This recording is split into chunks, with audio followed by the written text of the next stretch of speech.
Hello, good evening.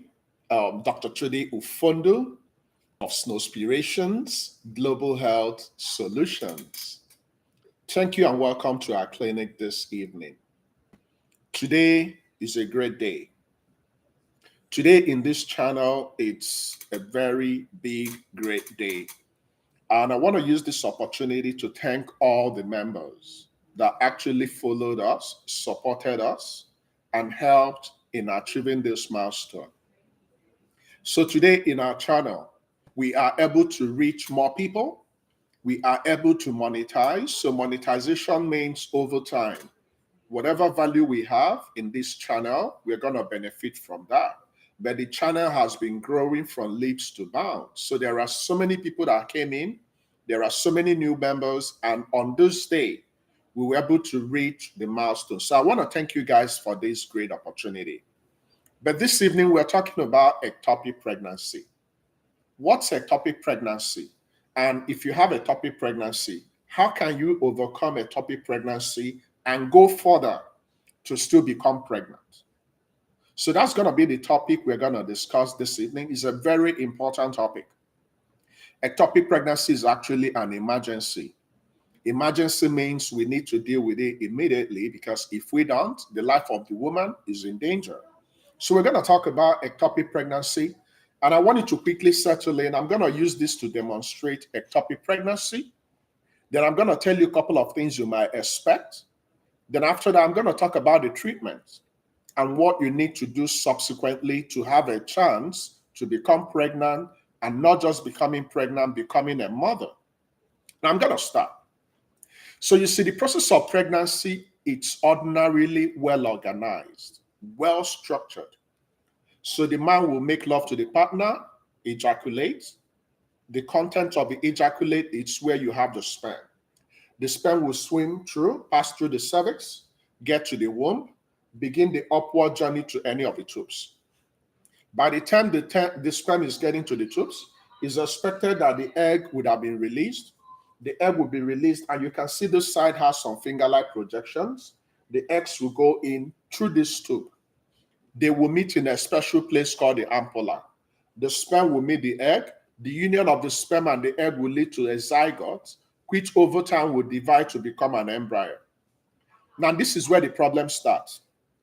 In some women, for some reasons, the development of pregnancy through fertilization in the tube, instead of going down to implant in the womb.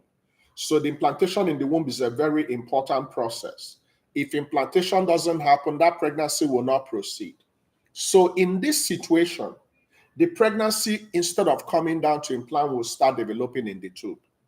This is a very deadly development because pregnancy is not meant to develop elsewhere except the womb. Now, tubal pregnancy is the commonest form of ectopic pregnancy. Ectopic pregnancy means you are pregnant, but that pregnancy is not inside the womb. It's either in the tube, it's either in the cervix, it's either in the ovary, or it's in the abdomen. But the commonest form of ectopic pregnancy is what we are discussing this afternoon, which is tubal pregnancy. Now, the question is, what led to this tubal pregnancy in the first place? This is a topic of great concern. Now, your tubes are very, very sensitive.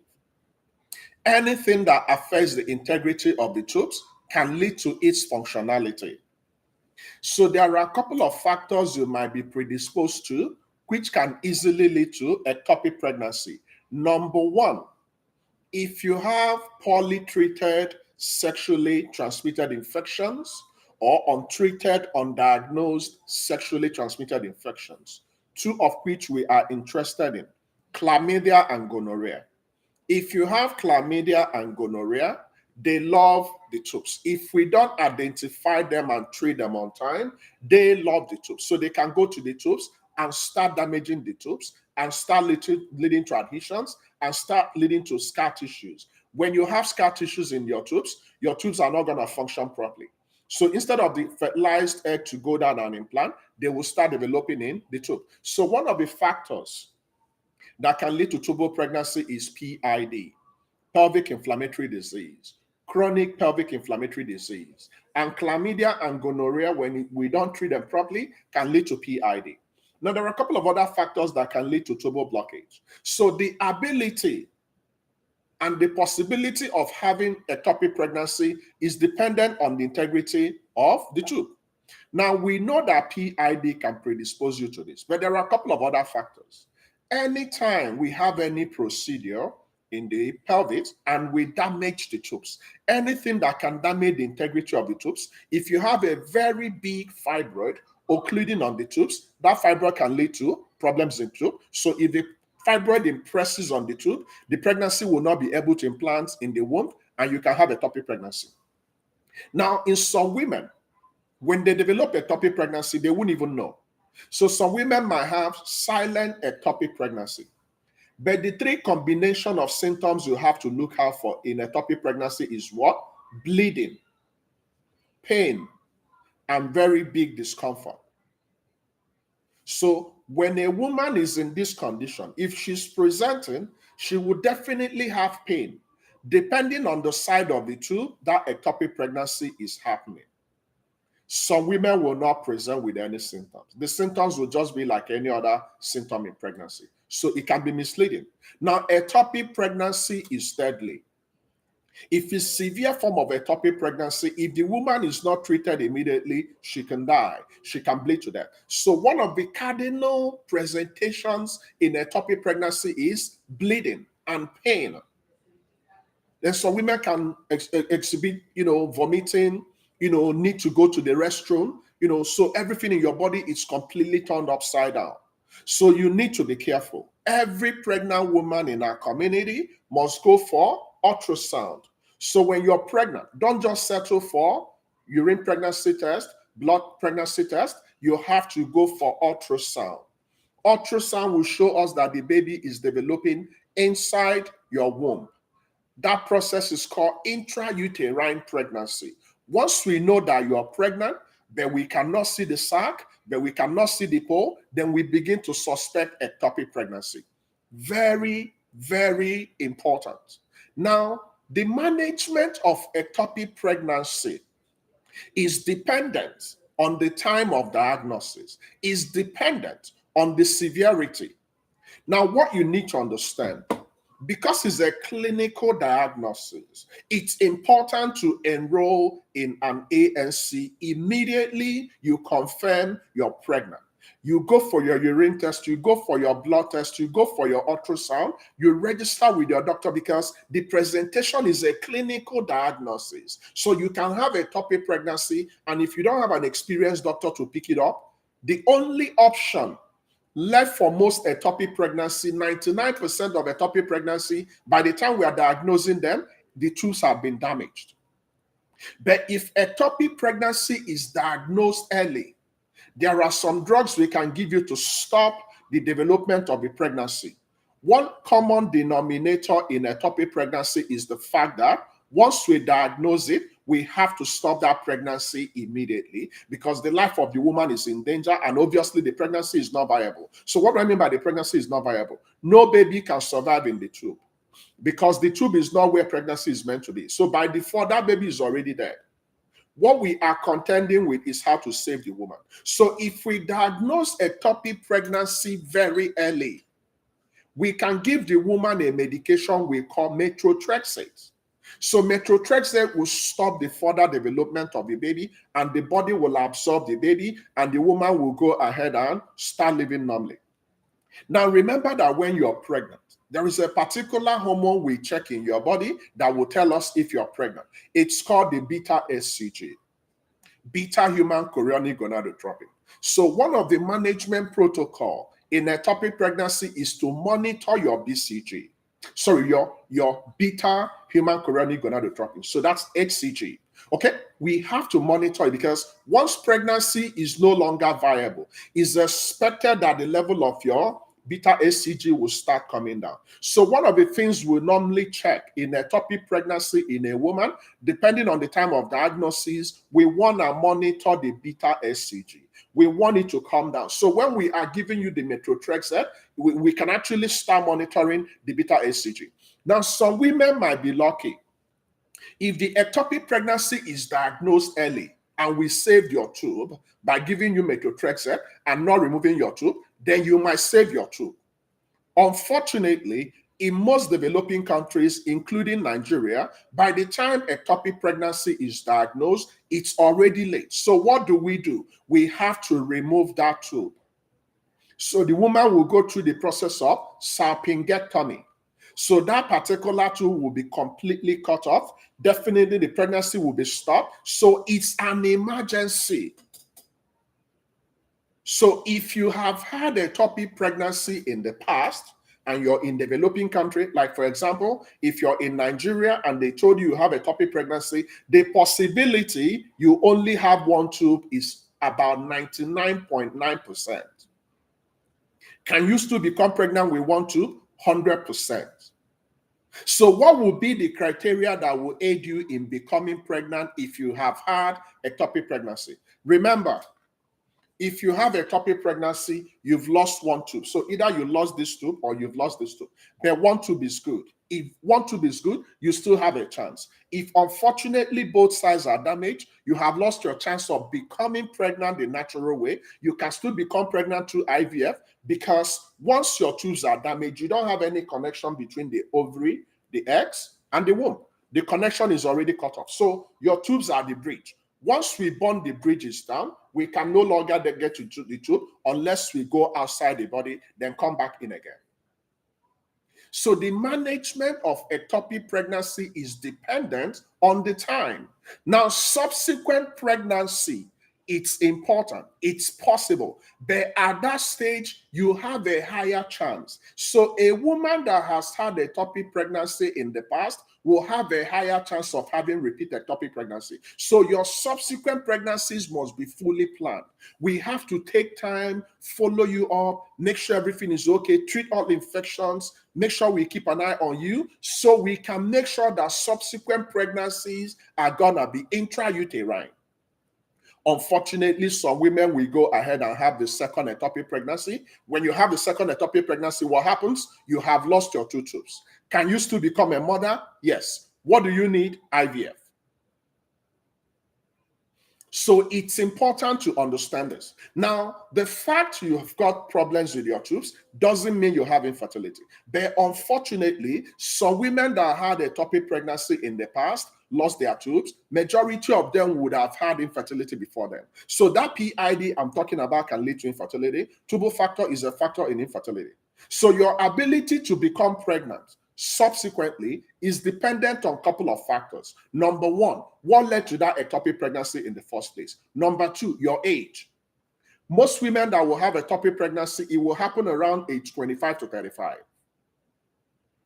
But if you're below 35, you still have good potentials of becoming pregnant. If you're above 35, your fertility is dwindling. So if we identified what caused the ectopic pregnancy and we corrected it, assuming we knew it was PID, we give you specific antibiotics. Assuming we knew it's something we can work on and save the other tube, we do that. But if we don't do that, your ability to become pregnant will be significantly affected. Can a woman will want to become pregnant? 100%. Can a woman will want to have twins? 100%. What will be the criteria of that one tube becoming useful? The ability of the tube to be open, to be healthy, not to have a problem. So long as the remaining tube is open and good, you have a very good chance.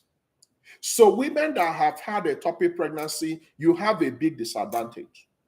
Number one person you need is a fertility specialist. Please don't try to become pregnant by yourself without the help of a fertility specialist. Because from day one, you are now a risky lady. That pregnancy is considered high risk. If you are above 35, it's a double high risk because above 35, you are classified as advanced in maternal age. So we have to critically follow you up, baby you, make sure that the baby is okay so that you can have good outcome. The essence of pregnancy is not just to be pregnant. The essence of pregnancy is to be pregnant and have a live, healthy baby. This is what I wish every singular woman in our community. So if you've had a ectopic pregnancy in the past and you've gone through proper treatment, please, you need to retain the services of a high-risk pregnancy specialist. If you are having concomitant infertility together with those previous ectopic pregnancy, you have a double risk factor. So assuming you're in your 40s and you've lost one of your two, and you probably have a couple of other fertility issues, your partner's semen is not good, you have hormonal issues, you've got adhesions, then your likelihood of becoming pregnant by yourself is affected. So depending on where you find yourself, you might end up going for IUI. You might end up going for IVF. You might end up going for donor egg, but you need help. You cannot go through it alone. So the takeaway this evening, if you are a woman that had a ectopic pregnancy, you are now classified as advanced, high, risky lady. You need to go easy. You cannot go alone because you might have repeated ectopic pregnancy, and ectopic pregnancy is deadly. Do you know why? When pregnancy is developing in the tube, it can burst the tube, it can rupture the tube, and you can bleed to death. Some women might be pregnant and their body is feeling like they're having light headache, they're having lightheadedness without knowing they're bleeding internally. So ectopic pregnancy can present in so many ways. So anytime in your pregnancy you don't understand your symptoms, please ring your doctor and go to the hospital immediately. Anytime in your pregnancy you have bleeding, you have pain, you have water coming out of your body, you see these three things, they are danger signs. Anytime in your pregnancy you notice you are bleeding, no love making, no spots, no stress, observe these three S's. We'll monitor you, possibly keep you on bed rest, so we can see the direction your pregnancy is going through. Nobody wants to be pregnant and over time the baby is gone and your life is in danger. Okay? So thank you so much. I'm going to open the clinic now, and you have about 15 minutes to ask your questions. My admin is in attendance, so admin is going to follow through. If you need to get across to us, please feel free. If today is the first day of attending our clinic, guess what? There are so many videos that will help you to understand your body better as a woman, that will help you to overcome your infertility. So many. So take out time. Make sure you set your notification so that anytime I come on board, you can join me, you can ask your questions, and you can know the right things to do. I normally come live every Tuesdays about this time, 6 p.m. Eastern Time, US, 11 p.m. Nigerian. Then on Saturdays, I come in a little bit early, 12 p.m. Eastern Time and 5 p.m. Nigerian.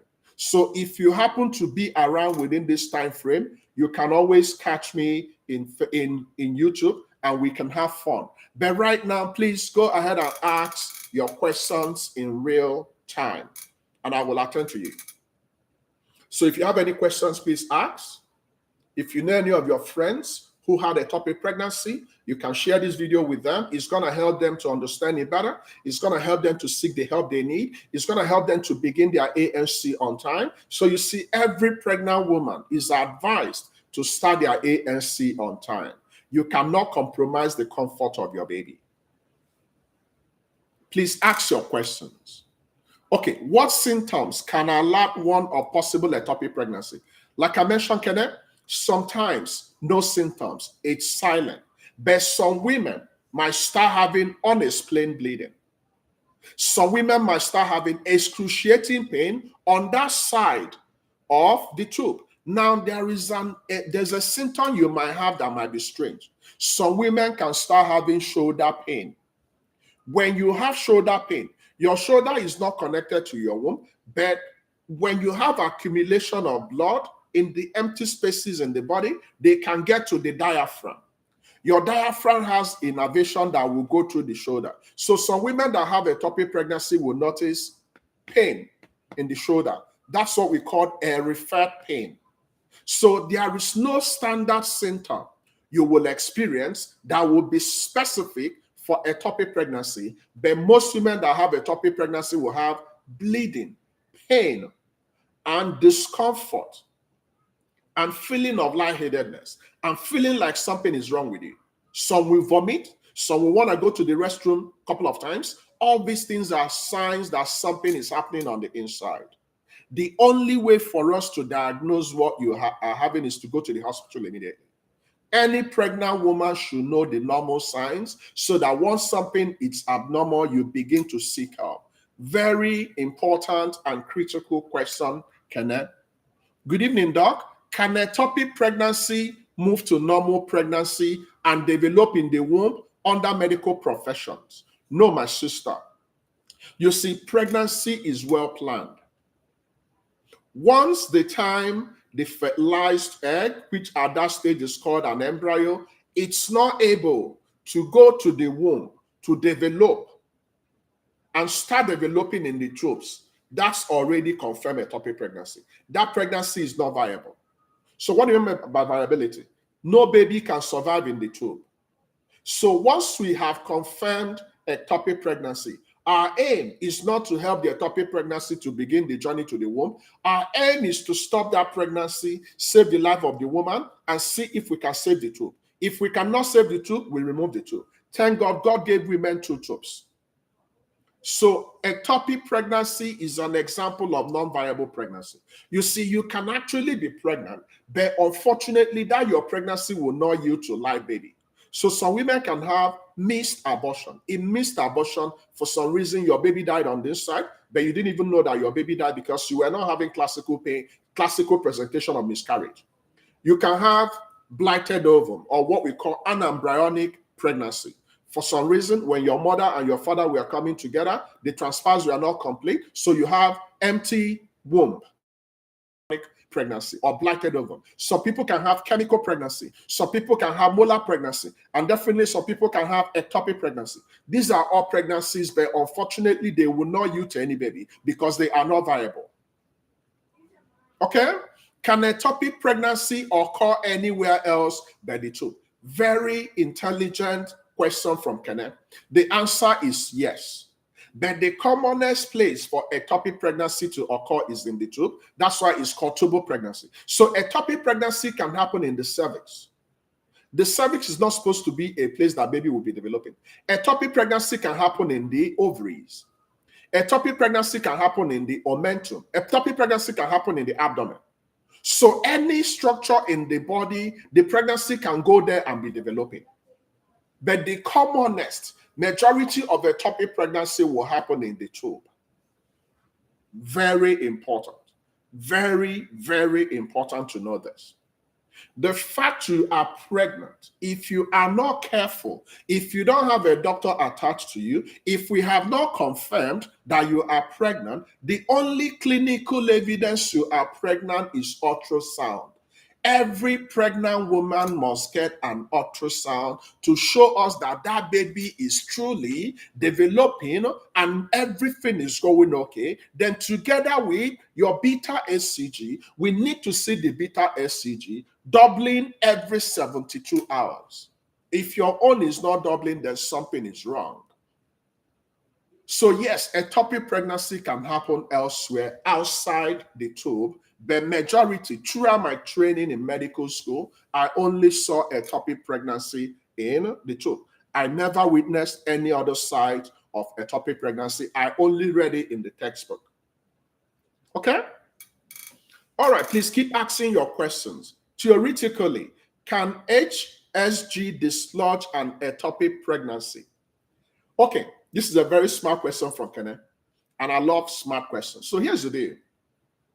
First of all, if you are going for HSG, one of the criteria, the very first question we will ask you is to make sure you're not pregnant. Listen to me carefully. Pregnant women do not go for hysterosalpingogram. Hysterosalpingogram is a special investigation to check if your tubes are open. If you are pregnant, you cannot go for it. Do you know why? Because when we are going for hysterosalpingogram, we are going to put a special device through the vagina, pass fluid, then put a lot of pressure, then compress that pressure, and the fluid will go up from the cervix, get to the womb, and see if the tubes are open. When you are pregnant and you go for HSG, you are indirectly destroying that pregnancy. So listen to me carefully.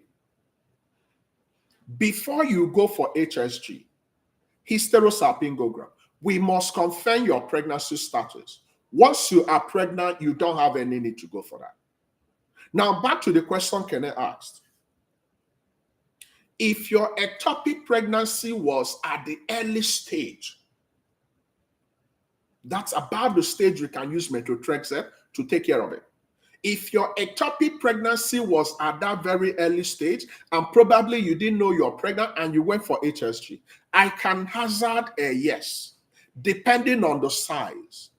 But guess what? Once you are going for HSG, you are passing an extreme pressure through the tube. So even if you were pregnant and it was a ectopic pregnancy, that pregnancy is not going to be viable because the force from the fluid will be going on the counter direction. Remember, the fertilized egg, which is now an embryo, is supposed to be coming down this way, but HSG is going this way. So we are putting pressure to force some fluid into the womb, get to the tube. Now, some women might have mild adhesions in the tube, and they go for their HSG, and HSG will remove that mild adhesions, and they can become pregnant. So inadvertently, when we send you for hysterosalpingogram, in some women, it can improve their fertility. So if the reason why you were not able to become pregnant is because of a mild blockage in your tube, very mild, when you go for your HSG, the force from the fluid can open that way and make your tubes to be open again. This is the rationale why some women might have mild blockage of the tubes and they go for HSG and they lose hope, they cry, but they are making love with their partner and suddenly they become pregnant. Then they go to church and tell the whole congregation, my doctor wrote me up, my doctor told me my tubes are damaged, but look at me now, I'm pregnant. What happened was that tiny blockage in your tube. You went for HSG, the force of the fluid removed those tiny blockage. It's possible. Okay? Very important question. I love all the questions. Does ectopic pregnancy have anything to do with blood grouping and genotype? No, not correlated. Your blood grouping and genotype, it's all about compatibility. The one we are much more interested in regards to compatibility is your genotype. If your genotype has any S or C, please be mindful who you settle for. Go for someone that is AA. The reason is simple. If you have an abnormal gene, abnormal hemoglobin, which is S or C, and your partner has an abnormal hemoglobin, which is S or C, the S can combine with one S, and they can lead to SS, which is what we don't want. One S can combine with C, and they can lead to SC. Or one C can combine with C, and you can lead to CC. We don't want SS, we don't want CC, we don't want CS. So be careful. When you are choosing your partner, make sure you know your genotype. Very important. Now, when we come to the blood group, the problem in blood grouping is actually in relation to the woman. If your blood group is negative of any type, O negative, B negative, AB negative, if you have such and your partner is positive, your body will build soldiers after your first exposure or after your pregnancy, so that subsequent pregnancies, when you become pregnant, your body will start fighting the baby if the baby is positive. So any woman that has negative rhesus factor, which is negative blood group, you need to take Rogan injection from your second pregnancy upwards. Very important question, but it doesn't have anything to do with ectopic pregnancy. Okay? All right. Please keep asking your questions. I believe I have just one more minute, and share this video with all your friends. Once again, I thank you guys so much. If I didn't have you guys, I wouldn't qualify for the next stage of YouTube. So you guys made it happen. We've been on this corridor for a long time. Thank you so much. Keep supporting this channel. The channel is out here to help you become. I don't just want to help you to become pregnant. I want to help you to become pregnant, then not just becoming pregnant, have a very smooth pregnancy so you can have your babies in your hands. Until you have your babies in your hands, we have not finished our job. So thank you so much for making it possible for me to use this platform to change the world of women and fertility. Every singular woman in our community can become a mother. There is no one person in this community who cannot become a mother. Now, on the 27th, which happens to be a Sunday, we have a big event, multiple pregnancy boot camp. If you're a lover of twins, triplets, quadruplets, guess what? You can have them in 2022. What we are going to discuss on Sunday will blow your mind away. We are going to go to the cutting edge technologies that will aid some women who are qualified. It's not all women that can have twins. It's not all women that can have triplets. But if you are qualified, there are a couple of things we can expose you to. There are a couple of procedures you can go through, and you can end up successfully completing your family with twins, triplets, and quadruplets. So if you have not registered, please register. The deadline is Saturday. Okay? If we don't have any other question, then I'm going to take my leave. But once again, I'm so happy. Today is a very good day. Things are turning out for our own good. So we have graduated in YouTube to a different level. So we are now somewhere here. There is a journey. And every Tuesdays and every Saturdays, if you show up, we'll continue going on the journey. And until the last woman in our community is helped, we will keep showing up. Okay, I have another question that I'm going to go. Doc, if you are 2 months pregnant and it's ectopic, what's the possible solution? Surgery or methotrexate? Well, we have to look at clinical presentation, okay? At 2 months, that pregnancy is pretty much advanced, okay? But there are a couple of factors we need to look at. We need to look at your symptoms. We need to look at in the health of the tube. We need to look at a couple of health indices before we make a decision on it. So the best person to decide in regards to if you're going to go for surgery or methotrexate, it's your doctor. The criteria is early diagnosis. If we cut your ectopic pregnancy, your own is 2 months. 2 months is really advanced. 2 months approximately is 6 weeks. 8 weeks actually, because 4 weeks will make 1 month, right? So at 8 weeks of pregnancy, that's pretty much advanced. So you're likely gonna be a candidate for salpingectomy, unfortunately, painfully. Now, thankfully, God gave you 2 tubes. So if one tube is gone, but the other tube is healthy, then we need to go easy and be careful. So please piggyback to your doctor. Your doctor will decide if you're gonna have methotrexate, which is a drug, or you go for surgery. The surgery might be laparoscopic surgery, or depending, because it's an emergency, we might need to open you up immediately to save you. If we don't open you up, you can die on the table. You can bleed to death on the table. We don't want to take that chances. Okay. Thank you for coming. If you have any other question, please ask before I go. But if not, I appreciate you guys. I'm so excited. I'm so happy. Things can only get better. And thank you for supporting Snowspirations. Remember, we are now in all social media handles. If you go to Twitter, we are there. If you go to TikTok, we are there. Instagram, we are there. Facebook, we are there. YouTube, we are there. So there is no way you look for us, you won't find us. Okay? Thank you for coming this evening. Kenneth, thank you so much. We'll keep working hard. Next clinic in YouTube will be on Saturday. Then next day, we'll run our boot camp. So join me on Saturday again. And until I see you, keep on praying, playing, and practicing. God bless you and enjoy the rest of your evening. Bye-bye for now.